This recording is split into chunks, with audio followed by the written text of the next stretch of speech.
Hey, what's going on, guys? I'm going to talk to you today about how an association of Catholic bishops in Zimbabwe and in other areas of Africa as well have condemned the Mnangagwa government, and rightfully so. They condemn the Mnangagwa government of human rights abuses in Zimbabwe. And human rights abuses are still a major problem in Zimbabwe, and they've not improved much since Mugabe had left office. And let me explain this. Recently, there had been an arrest of a prominent activist journalist named Hopewell Chinono.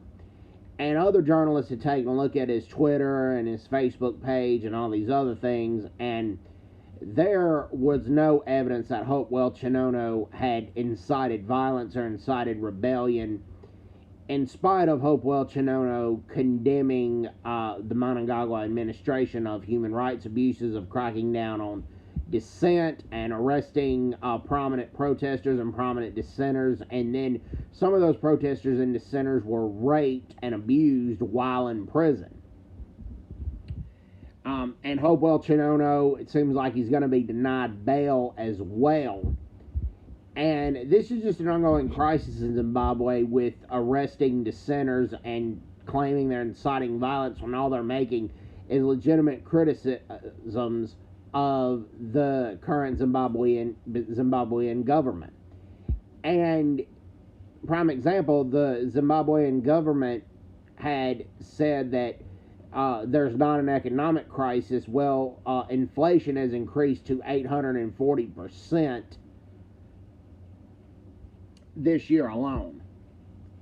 And nurses are going on strike because they're in the front line in the COVID-19 crisis, but they're not getting paid. And people may say, well, it's the sanctions that have been put on Zimbabwe. No, the sanctions were put because of corruption and human rights abuses that have happened under Mugabe and that have continued under Mnangagwa.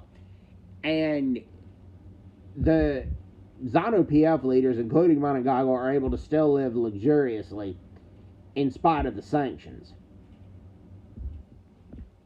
So that's the latest out of Zimbabwe, and props to the Catholic bishops for condemning the Mnangagwa government on this.